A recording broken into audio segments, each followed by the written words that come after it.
At your job, do you ever have to deal with a nose roller? How about a snub pulley? Well, if you're installing a new conveyor belt system, dealing with the different components can sound like you're speaking a foreign language.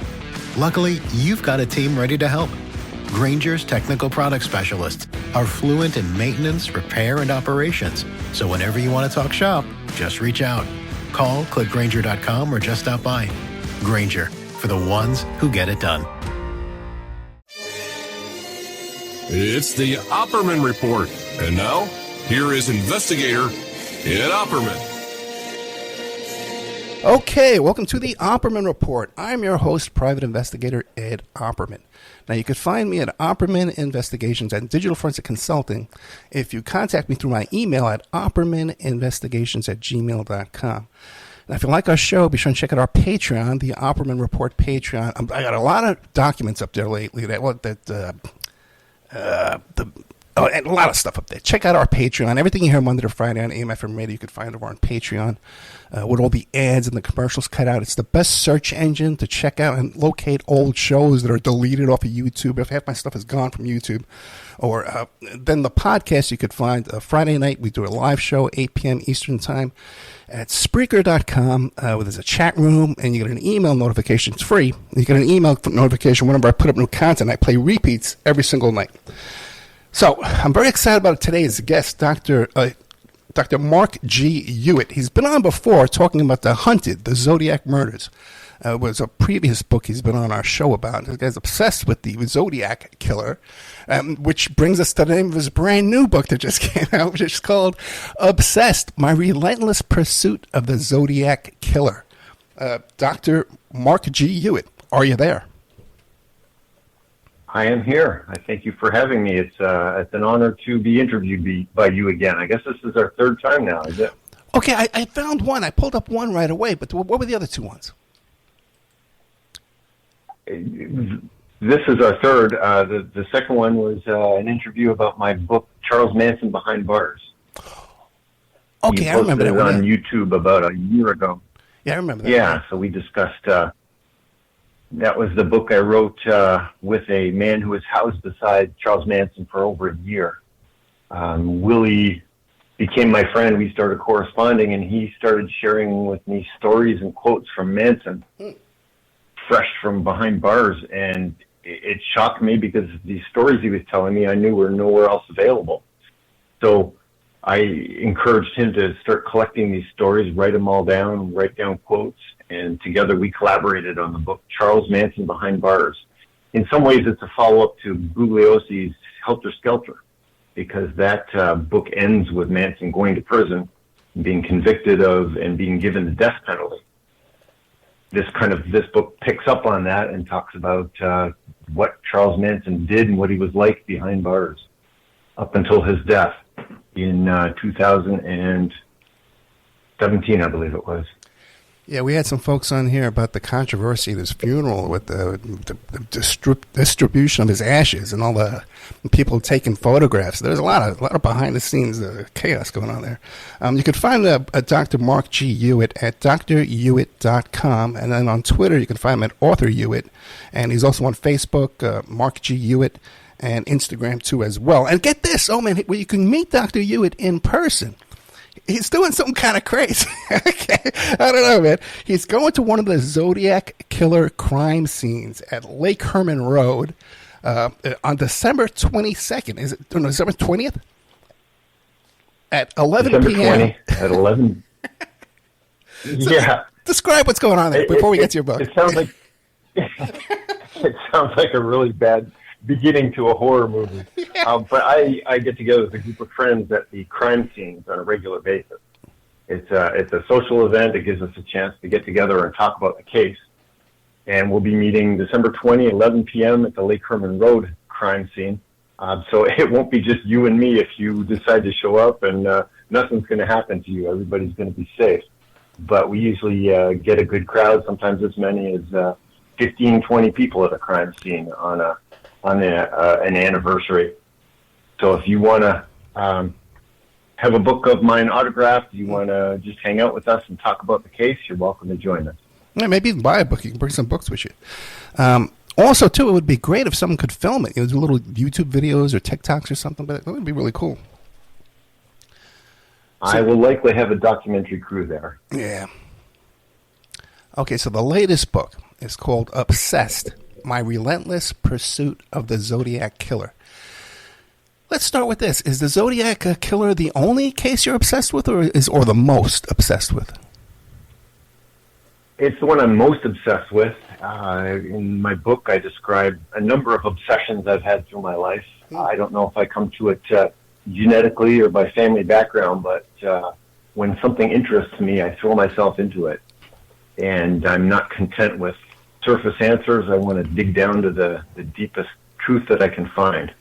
And so back in the 1980s, I first came across the case, and I read a couple books and saw a couple documentaries, and I just got hooked.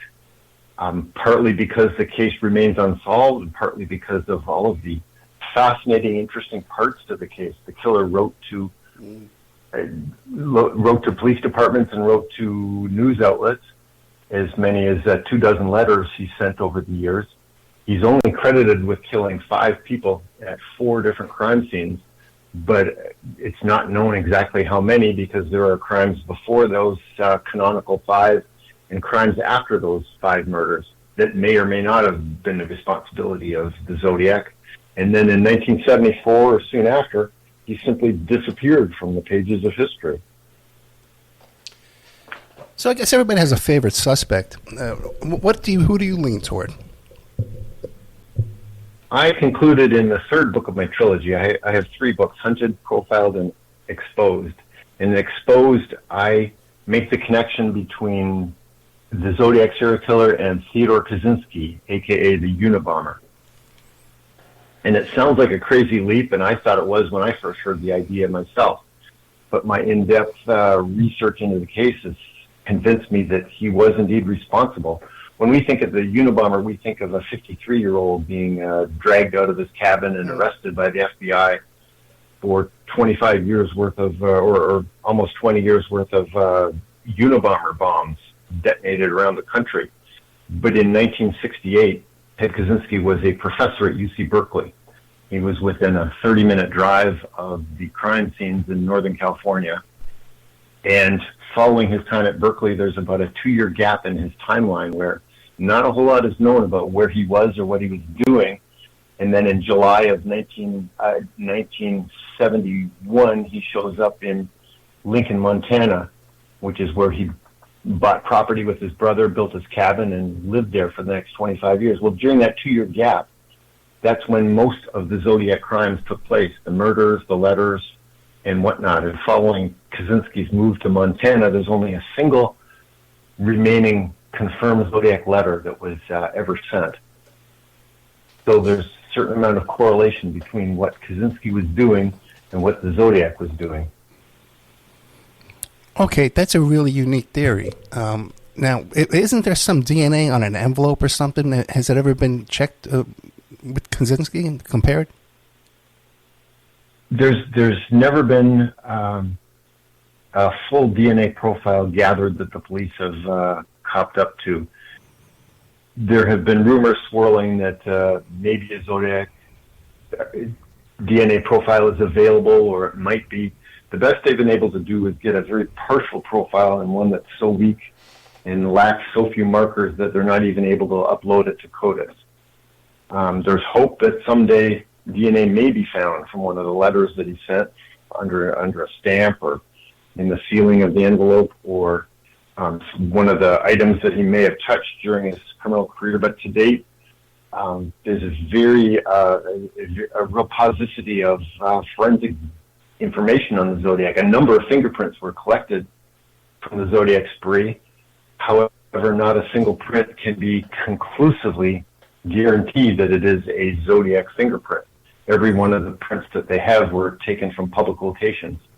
They were taken from a cab, or they were taken from a public telephone booth, both of which frequent people, and so naturally would have fingerprints from lots of people. So part of the Zodiac's brilliancy in not getting caught was simply attacking during a time when forensic evidence and forensic understanding of criminal cases was at a real infancy. Just for an example, crime scenes were looked at for an hour or two and then released back to the public, where today, if the Zodiac had killed and done the same thing, they would scour the crime scene for 48 hours and they would look for trace evidence, they'd look for hairs, they would look for any type of information that would link the crime scene to a person, and they just didn't do that back then. Oh, yeah, back in those days, they didn't even wear gloves and booties and stuff like that. There was probably all kind of contamination going on. Have you shared your theory with anybody in law enforcement? Or how about Ted Kaczynski's brother? He went to all the effort of turning his brother in. Have you ever talked to him about this theory? I've written to David Kaczynski, and I'm not the one who originated this theory. People were approaching the police and approaching the FBI as early as 1996 when Ted Kaczynski was arrested. People said, hey, there's some similarities here. The Zodiac sent 2 bomb diagrams in his letters, and the Zodiac threatened to kill groups of people, and there just seemed to be a number of similarities between some of the ways that they acted. And so the police did a cursory look into Ted Kaczynski back in 96. The FBI put a little bit of work into it, and the SFPD did as well. They compared fingerprints and they compared handwriting, and that's about as far as they went. And particularly in the FBI, some of the senior people said, well, no, the MO, the way of killing just doesn't seem to be the same, so there's no way the Zodiac could be the Unabomber and Unabomber be the Zodiac, and so they refused to look into it any further, though at the same time there were agents in the FBI who said, you know, we really ought to be looking into this in more depth, but they were their higher up said, no, we're not going to look into it any further. We've concluded that it's not him. You were telling me off the part of your obsession, my relentless pursuit of the Zodiac Killer, is you purchased Ted Kaczynski's library from his little shack there. What'd you find there? I did. Back in 2011, the government sold Kaczynski's property because by that time he had been sentenced to prison for life with no chance of parole, and his 2 appeals to the Supreme Court of the United States were both turned down, and so there was no chance of him getting out, and so he had no need of his books and his papers and his typewriters and whatnot. So the federal government sold his property at auction to raise money for the victims and families of the victims so that they could get some of the money that I think they were awarded millions of dollars at trial.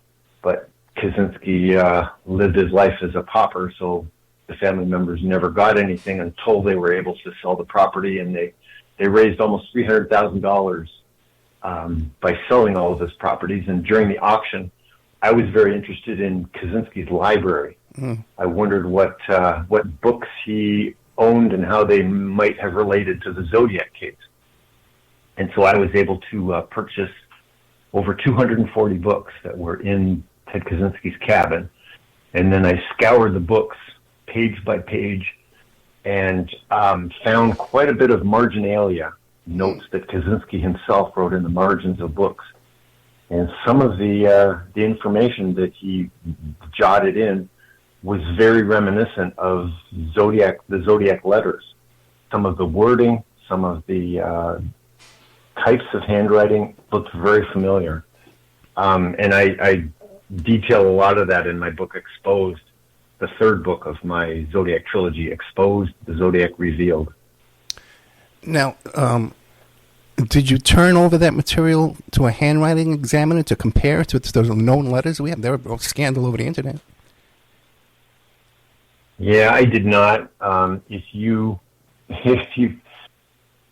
been following the Zodiac case for very long, you realize that if you have enough money, you can hire a handwriting expert to confirm that a given piece of writing was done by the Zodiac. There are at least 3 cases of published books where a handwriting expert says, yes, you've got that person. This piece of handwriting absolutely matches the Zodiac, and so you've solved the case. So graphology is not a hard science. There's a whole lot of objectivity to it. In fact, one handwriting expert matched what they thought was handwriting of a person of interest who had filled out a marriage certificate, and that the graphologist said, yes, that's Zodiac handwriting. Well, it turns out it was the pastor who married the couple who actually filled out the marriage certificate. Therefore, this handwriting expert was saying that the pastor who married the couple was in fact the Zodiac. So, that type of thing is not a really useful means of capturing somebody. But back in the 1960s, that's the best that they had. They had fingerprints that they thought might be from the Zodiac, and they had handwriting, and they were never able to match it to anybody. Yeah, the first PI office I worked out of as a kid, like 1979, 1980, he was a handwriting expert as well. Document examination, I think they called it back in those days. He was also like a ballistics guy, counter surveillance stuff, so like a jack of all trades, like organized crime cases. He's still around. Maybe we could send it to him, see what he says. Yeah. He's very, very old by now. I don't know if he's still working or anything like that. Now, what about, did Kaczynski, did he have any, because the thing was the ciphers, right? That coded cipher thing, am I using the right word? It was a cipher, right? Yeah. He sent 4 codes in amongst letters. And in December of 2020, the second and largest code of the Zodiac was solved. And that was a huge event for Zodiac researchers because it was the first time in 51 years that the Zodiac had spoken. And so that was very exciting to see brand new information, the solution of the code. Of course, it didn't contain the killer's name, and it didn't contain anything specific. And so a lot of people looked at the answer, looked at the solution and said, well, that says nothing new, or there's nothing there. But the fact that the code was solved and the fact that there were more words and sentences from the Zodiac give us more information about the killer and help us further refine the type of person he was. And here it is 4 years later, and that code is still being unpacked as people try to discern exactly how the Zodiac worded, how he put together his code, and precisely what words and phrases he used, and what that might say about who he was, about his personality, about where he came from. The last of the information of the Zodiac's 340 cipher has not been mined from that new source. But do we know if Kaczynski has any experience or training in doing those kind of coded ciphers? Yes, absolutely. Ted Kaczynski was a mathematics prodigy. He was a PhD mathematician who taught at Berkeley for 2 years. He was on a tenure track, and people said he had an amazing career ahead of him because the work he was doing within mathematics was absolutely brilliant. Unfortunately, it was in a very narrow area that was becoming passé by that time, and he dropped out of mathematics and out of academia completely in '69. But when you think of it, coding is at its heart, it's mathematics. We think of coding today having to do with the internet and computers. Something needs to be encrypted so that I can send a message that nobody can read it, and then it can get somewhere to its intended recipient, and it can be decrypted by that recipient so that nobody knows what we're saying over the internet. That's all the function of mathematics. Mathematics is setting up equations and solving for x being an unknown variable. Well, the more and more complicated you get into mathematics becomes really wild and crazy when you're dealing with imaginary numbers and strings of numbers with really long, many places after the decimal point. So at its heart, coding is mathematics, and Kaczynski was a brilliant mathematician. In fact, he did a number of, he did coding during his life. He made ciphers. One was, at least one was found within his cabin. And only because the key to the code was also available in the cabin to the FBI once he was arrested, were they able to solve the code. The FBI said it was some of the most complex codes that they've come across since the height of the Cold War. And so it was quite amazing that the complexity of the codes. The Zodiac codes were much simpler, and it would have been no problem for Kaczynski to whip up one of these type of codes. These were simple substitution ciphers, which Kaczynski would have had no problem doing. He was far superior than that. If the Zodiac was Kaczynski, it was evident that he was actually masking his intelligence and trying to come across as somebody who wasn't all that intelligent, who might have had a 110 IQ, something like that, who wrote in a messy script. John Douglas, the FBI profiler, called him an educated illiterate, which is kind of an oxymoron. Douglas concluded that the Zodiac was somebody who had received a lot of education, and he used words like radians and photoelectric. At the same time, he spelt very simple words incorrectly. He spelled firing Fireing, or having Having. He spelled kid Cid. You know, what person who's had a better than fifth grade education makes those kind of mistakes in spelling? Interestingly, though, Ted Kaczynski, as the Unabomber, portrayed himself as not as intelligent as he was. A number of profilers were convinced that the Unabomber was a disgruntled blue-collar employee who even decried the fact that not much attention was given to people who didn't have degrees, insinuating that he himself did not have degrees, when in truth he had a master's degree and a PhD in mathematics. Did you ever try and contact Kaczynski when he was alive? I did. I corresponded with him over the course of about 2 years. I sent him, I think, 7 letters and a card or 2, and he sent me 4 or 5 letters. And I'm working on an upcoming book where I will detail our interaction through the mail. But I was very dishonest with him. I knew that he received many, many letters because of his high-profile case.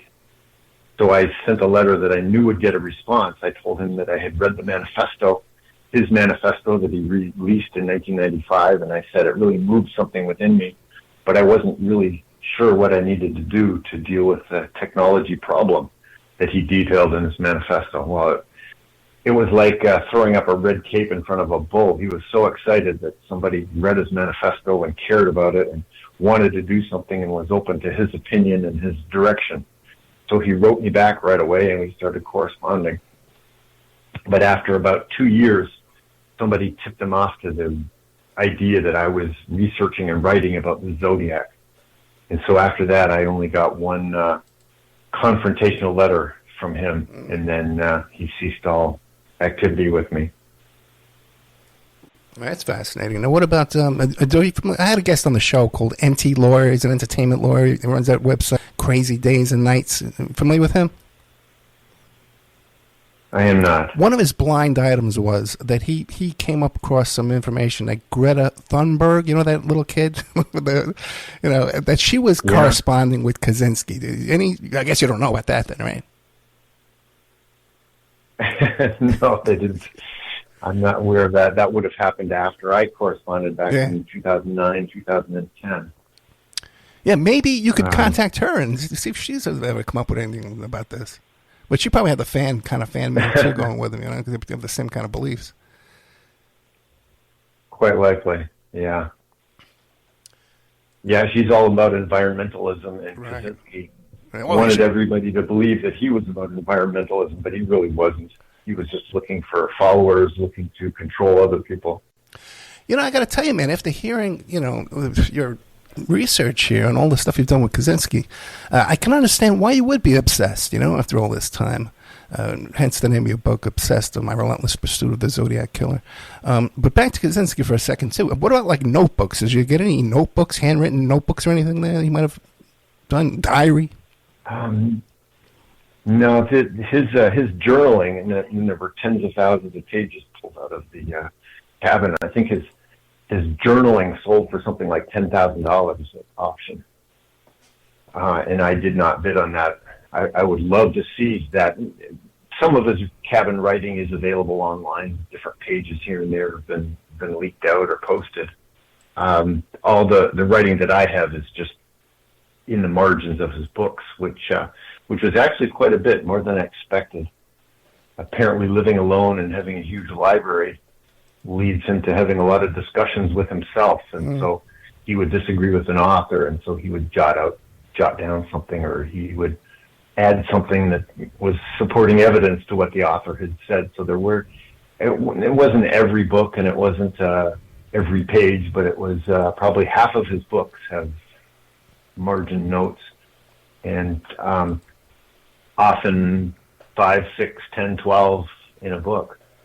So there is quite a bit of margin writing, and some of them sound very similar to the Zodiac letters, almost like the same phrases, the same misspellings.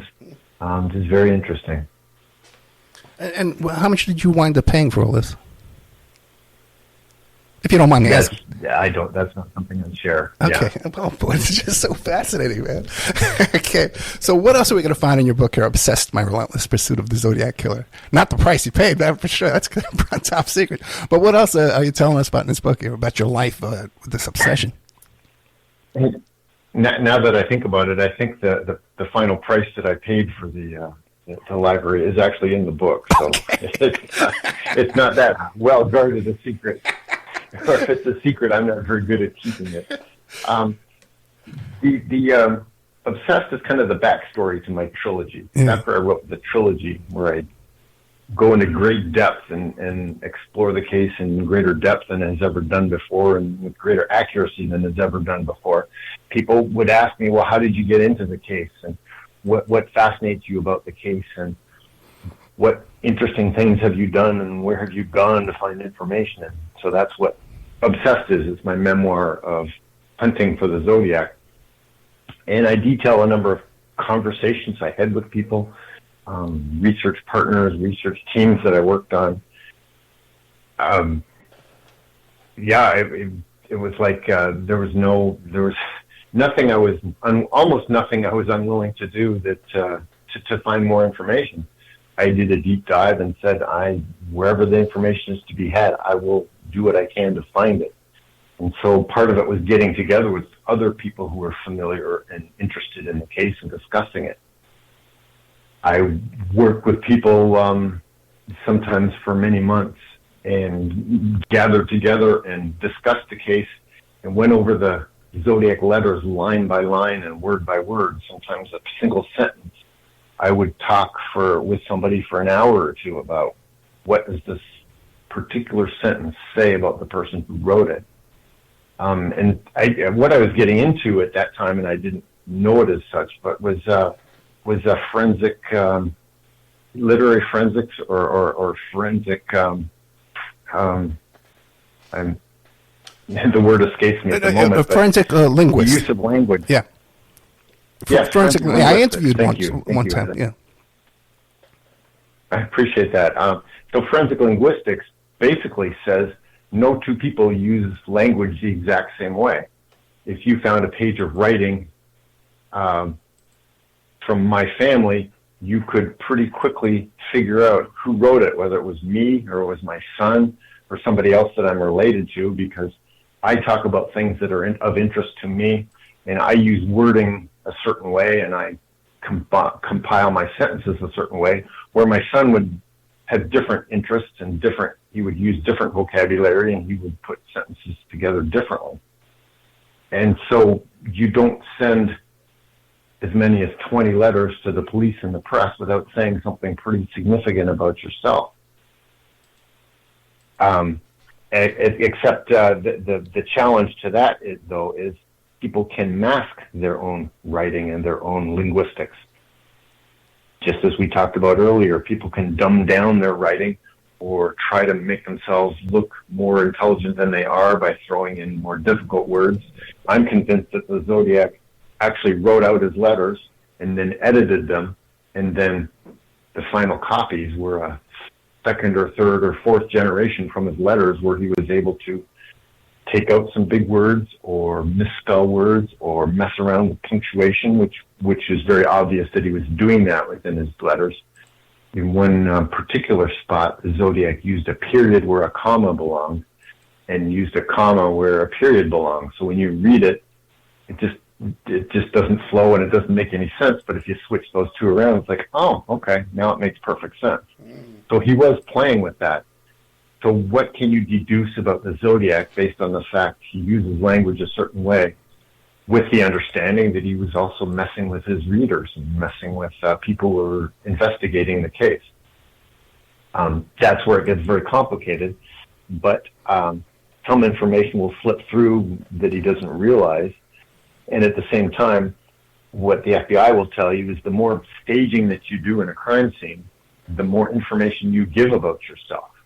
In other words, if you're directing attention away from one thing towards something else, you're actually telling investigators, I don't want you to focus on this, I don't want you to believe this, but I'm directing you over here, I do want you to believe that. At the same time, it shows the criminal's level of sophistication and their understanding of a certain scene. The biggest, where that's most frequent within crimes is when a criminal commits murder and then realizes they've killed somebody close to them, whether it be a spouse or family member or somebody that they're associated with. And then they go, oh, shoot, I have to make this look like a rape. So, well, maybe if I pull down their pants, the police will think it's a rape. Or maybe if I pull open a lot of drawers and throw clothes on the floor, people will say, oh, it was a robbery gone bad, and this person died because an intruder came in and then killed somebody. But the police can investigate that and realize, okay, this is what this person thinks a rape should look like, or this is what the person thinks a home invasion robbery should look like, where the police, if they're a trained investigator, will notice right away that it's just staging. It's what the criminal thinks that about that type of crime, and they don't really know what it should look like. So types of staging like that will actually give away the criminal, will let the investigators know that it was somebody closer to the person and it wasn't really an intruder, it wasn't a stranger. Back to the linguistics, the forensic linguistics. Have you turned over this material to someone who's an expert in that field? Because they even have a software that does it. Yeah, I did hire a forensic linguist for a while. Didn't make a lot of progress with it. My hope is that with the use of AI, that someday in the future, all of the Zodiac letters may be able to be examined by AI and compared to every other piece of literature ever written, or every item that appears on the internet, which sounds mind-boggling, but who knows what computers will be able to do in the future. And we'll be able to make some observations, or maybe even find possible matches. Because Kaczynski is quite a prolific writer, he has written many letters, and he has written his manifesto and other articles, so his use of language is available. In my cursory look at forensic linguistics, I notice a lot of similarities between Kaczynski's use of language and the Zodiac's use of language, when you take into account that there was a certain amount of staging going on. And the press kit you send over, too, you mentioned that in the book here, Obsessed, My Relentless Pursuit of the Zodiac Killer, by Dr. Mark G. Hewitt, drhewitt.com. You mentioned that on one occasion you stumbled across somebody drowning at one of the crime scenes of the Zodiac? I did. The Lake Berryessa crime scene is a place that I went a number of times as part of my research. and really fell in love with the area because it is so beautiful. It's beautiful. It's quiet. In the off season, it's a placid lake that's almost deserted because there are no summer motorboats on the lake, and there aren't many people around hiking or whatever. I love to go to that spot and just walk around and enjoy the quiet, enjoy the peace.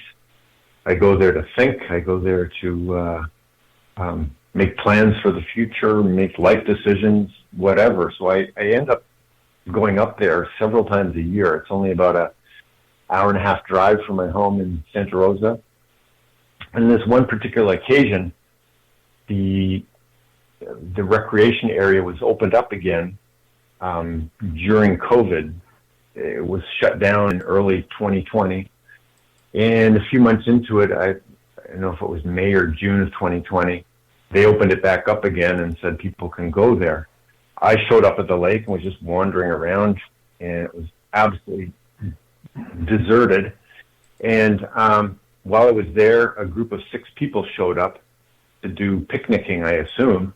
And they spread out a blanket, and they had a big cooler with them, and they were hanging out. And I was friendly with them, just said hi, and didn't pay much attention. But a couple of them went swimming as part of their time there. And while I was a couple hundred yards away at a picnic table, I started hearing yelling. And so I walked over to get a vantage of what was taking place. And apparently, I don't know all the details, but the 2 appeared to be engaging in a race, trying to race to an island in the lake. And they were swimming as hard as they possibly could, trying to win the race. And one of them ran out of energy and started yelling for help. The other one made it to the island and said, "I'm too tired. I'm too gassed. I can't get back to help you." Somebody else from the group swam out there and tried to help this person. And I realized that, I was probably the strongest swimmer in the area. So I took off my shoes and socks and ran down to the beach and dove in the water and tried to get out there. But we weren't able to stop him from drowning. He disappeared under the waves. And it wasn't until the next morning that scuba divers found the body in something like 22 feet deep of water down at the bottom. So that was a horrible event in my life, having to go through that, having to witness that. And at the same time, it occurred like about 300 feet away from the Lake Berryessa crime scene, where Cecilia Ann Shepard and Brian Calvin Hartnell were stabbed by the Zodiac. Incredible. I used to be a very good swimmer myself. The most I ever did was 3 miles, but I was swimming 3 miles almost every month. I swam every day back in those days. What about this? So face-to-face with a serial killer behind bulletproof glass? What's that about? Yeah, I was a young pastor in Michigan in the late 1990s. And I got a call one day in my rural home. A girl called me and said her brother was in jail. Could I go visit him? And thought, sure, I'd be glad to talk to him. I didn't really know the circumstances of who he was, never heard the name before. So I jumped in my car and headed over to the local jail and met behind bulletproof glass with this man. And before going in, one of the deputies pulled me aside and said, yeah, just so you know, this guy is probably guilty of murder. We're pretty sure he's responsible for it. And yeah, go ahead and meet with him. You're a pastor, so you're welcome to go in there and have a pastoral visit with him. And I talked with him. I found out his name was Marvin Gabriel. And after visiting with him, I told one of the members of my church a few days later, I said, yeah, I went to the jail and visited this guy named Marvin Gabriel. And his face just absolutely dropped. He said, Marvin Gabriel? You just met with Marvin Gabriel at the jail? And I said, yeah, why? Is that a name I'm supposed to know? But apparently he had been arrested just a few days earlier in the area as a serial killer, wanted by agencies in the area. Apparently, and all of this is all of this is secondhand, and I'm not sure how much of it has been adjudicated in court, but apparently he was responsible for raping a woman. And then when that woman went to the police and had him arrested, it was going to go to trial. Well, he had a friend of his meet up with that woman, and Marvin Gabriel ended up killing her and dumping her body in a lake. Her infant son was never found, or her infant child was never found. And Marvin Gabriel is responsible as a serial killer for a number of other murders, including the person who helped him meet up with this woman to kill her, and as well as somebody else who he killed and was cashing their Social Security checks at the time he was arrested for the murder of this rape victim. So he's a notorious killer. The Michigan authorities decided to do something a little bit unusual. They actually had him tried as a federal criminal because the place where the woman's body was discarded was on federal land, and so they charged him as a federal criminal because the feds have the death penalty, and at the time Michigan did not have the death penalty. And so today, Marvin Gabriel has been found guilty of a number of murders. I'm not exactly sure what exactly he's been found guilty of, but he's living in Terre Haute, Indiana, waiting for an execution date. But it was quite interesting for me to sit across from him. Even though I didn't know he was a serial killer, it was quite obvious to me when I met with him that he was a predator, and that he was not somebody to be trusted, and he was the look he gave me through the glass reminded me of a lizard with a reptilian eyes looking at me and sizing me up. He was trying to figure out who I was and where I was coming from so that he could take advantage of me. And it became very clear to me after talking with him for a few minutes. I realized this is not a guy I'm going to be sharing very much information at all. He started asking me about my church and where I lived and that kind of thing. And I was very vague in my answers because I had no interest in him showing up at my doorstep. Me being a pastor or not, this is not somebody I was going to be taking lightly. No, I hear you, man. Plus, he's cashing some other guys' death checks, some dead guys' checks. You could be the next one, you know. No kidding.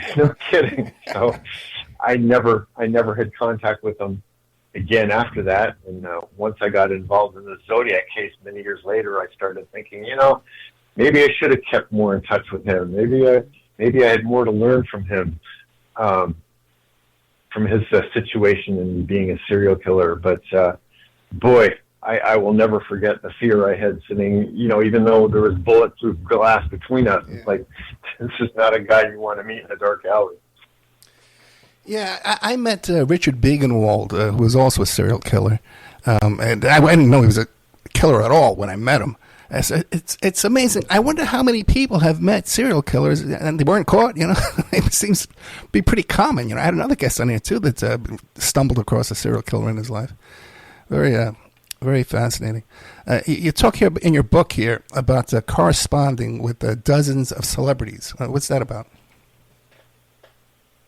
Yeah, the very first book I wrote was a self-help book. Yeah, I know, kind of strange going from self-help to true crime, but it was a self-help book, and I was looking for ways to promote it, and I got this crazy idea that if I could help somebody change and become a better person, that would be great publicity for my book. And I thought, well, who would be interested in changing, or who could change, and who would give my book some publicity? And I thought, if I wrote a lot of profiled serial killers and offered them a free copy of my book, maybe some of them would pick up on it, and maybe I could get some attention that way. So I wrote maybe 20 different serial killers that I could find on the internet, and a number of them actually wrote me back, and it was quite fascinating to get letters back. Kenneth Bianchi, one of the Hillside Stranglers, wrote me back. Number of others, and the most amazing letter I got back was from Charles Manson. he was the person I guessed would not write to me, because at one point in his life, he was receiving more mail than any other criminal in the United States. Apparently, he got bags and bags of mail. So I wrote a letter that I had hoped would stand out, get his attention, and sure enough, he wrote me. And he wrote me several letters. Unfortunately, his letters didn't make a whole lot of sense, and didn't really lead to much. And then he got angry with me and didn't write me back anymore. But a year after that, a man who was celled next to him wrote back to him, and that was the origin of my book, our joint work, Charles Manson Behind Bars. Yeah, the crazy antics and amazing revelations of America's icon of evil. And we did an interview about that. I remember that. That was a really good interview. I enjoyed that. A lot of good information there. But Manson, now, did you include those letters in that book? You don't remember? It's been a while. I think I don't even. It came out 2013, so it's been a while. Yeah, plus you're so obsessed. I'm sure I quoted them. You're so obsessed. I didn't photograph them. Yeah. Yeah. I'm sure I quoted parts of the letters, but I have not photocopied the letters and made them public at this point. Yeah, true crime people, they love that kind of stuff, you know. And it says here, too, that you gathered crime scene evidence, sorted and gathered physical evidence?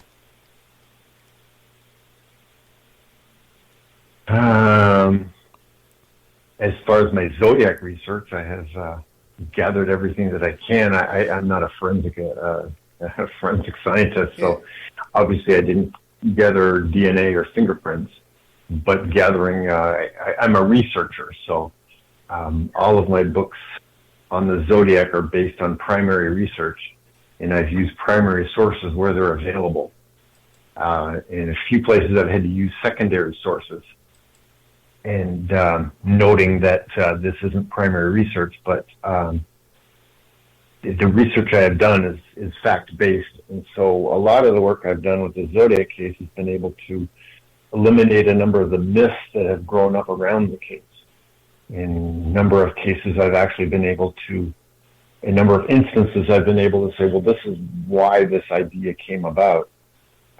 This may be why this myth grew up around the case, but it entered the case, and now it gets passed around, and somebody will post something to the internet, and a writer or author will read it and then put it in their book.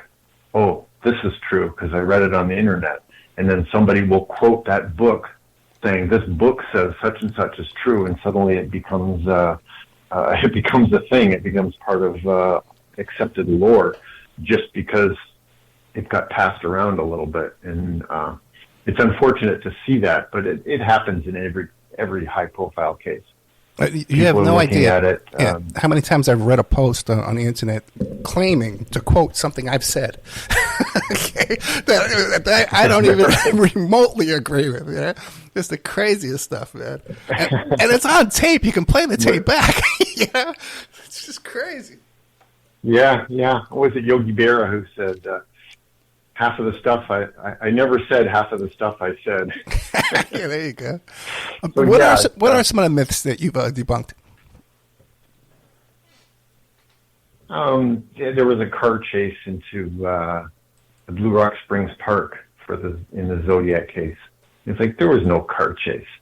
You put the timeline together of where different people reported where they were at certain times. It's obvious that this person, the couple who ended up getting shot at the Blue Rock Springs Park, they drove to the park, and that somebody came into the park after that.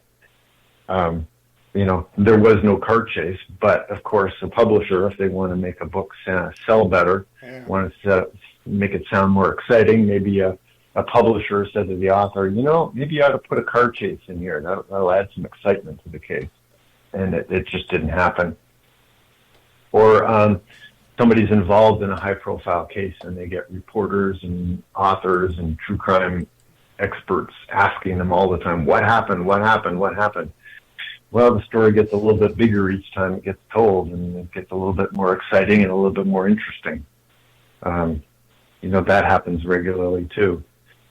Following the Zodiac murders, there was a woman who was apparently kidnapped and driven around the Modesto area of Central California. And there's some thought that that was the Zodiac who was doing that. And even in police reports, the facts don't match up. That it sounds like this woman was exaggerating and making the story sound bigger each time she told it. At one point, she said she escaped by diving out of the car at a stop sign, and she escaped with her infant child and scrambled away from the car. On one police report, it says the man simply closed the door and drove away. And then in another police report, it says he stopped there and got out of his car. And then in another retelling of the story, he got out with a flashlight, started looking for her. So it's like, what exactly happened? You have different versions of the story. Sometimes even police reports don't match up in what people are saying, different people are saying, or what somebody is saying. And so part of the fascinating part of recreating a crime is just figuring out precisely what happened. And then once you get an understanding of what happened, then you can make the next step. These particular activities, what does that say about the criminal? What can you reasonably conclude about his motives behind what he was doing, what he was trying to accomplish, and what type of person would do those particular actions? What I found really interesting was to be able to look at a crime scene and look at a criminal, recreate what took place, and then ask what was unusual about what they did. Because the more a criminal does something that's unusual, what I wouldn't do, what you wouldn't do at a crime scene, says something about that person. I would look at the situation, I would look at the problem a certain way, and I would answer that problem with a certain solution, and so would you, and so would everybody else. But this particular criminal made a very odd decision, did a very unusual activity. Well, why did they do that? What does that say about them? What are they afraid of? What are they trying to accomplish? And by asking those type of questions, you can narrow down the personality of the perpetrator, something about their psychopathology, what's going on in their minds, and that's all part of the whole putting together a profile of an individual, or a criminal psychological profile.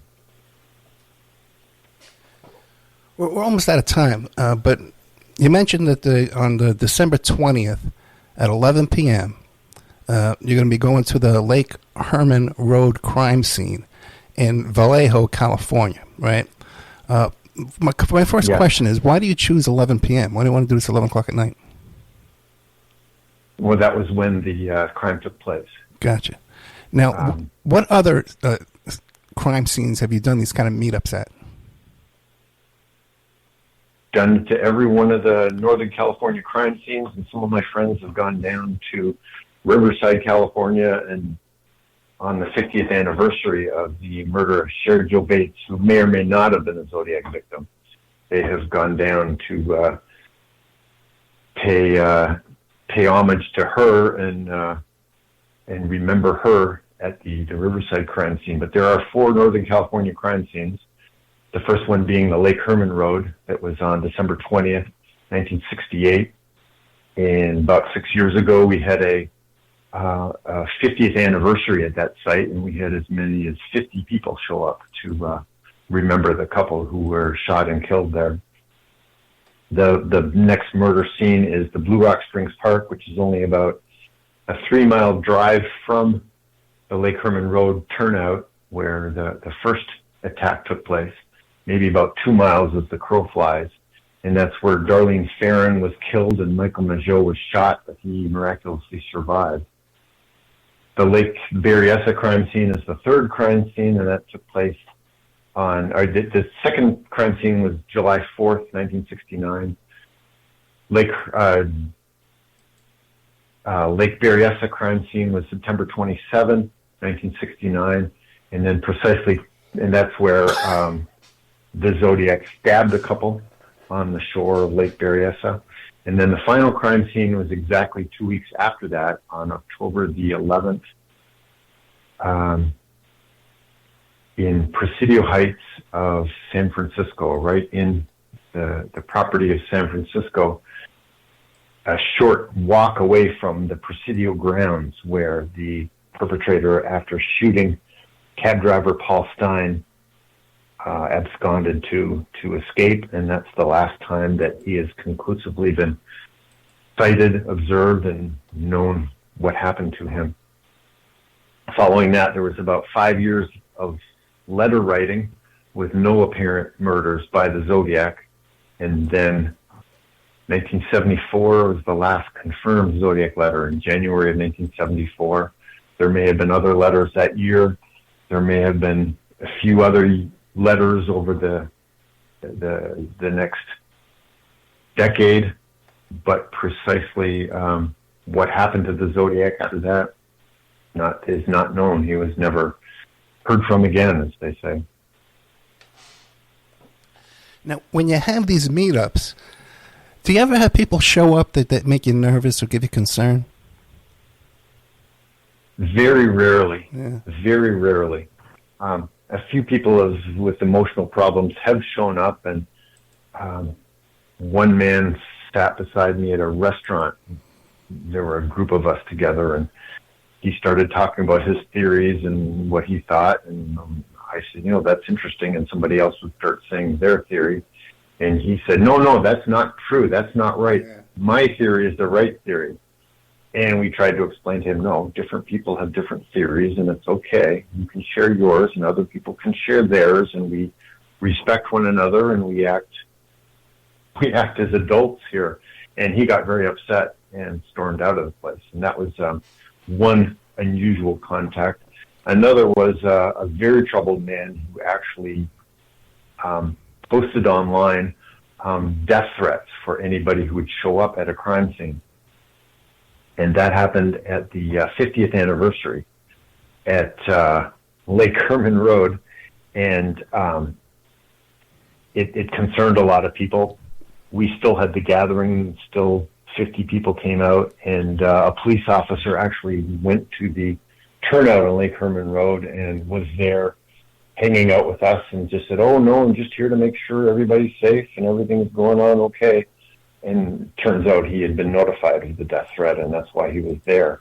But obviously this guy was a little bit troubled. He called me a number of months later, and we had a chat on the phone that ended up with him slamming down the phone and not wanting to talk to me anymore, which is fine.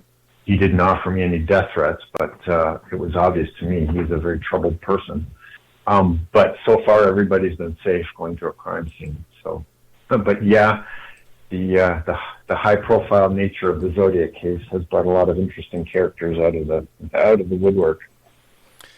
Yeah, many true crime fans are very passionate folks, to put it lightly, very passionate about their opinions and stuff.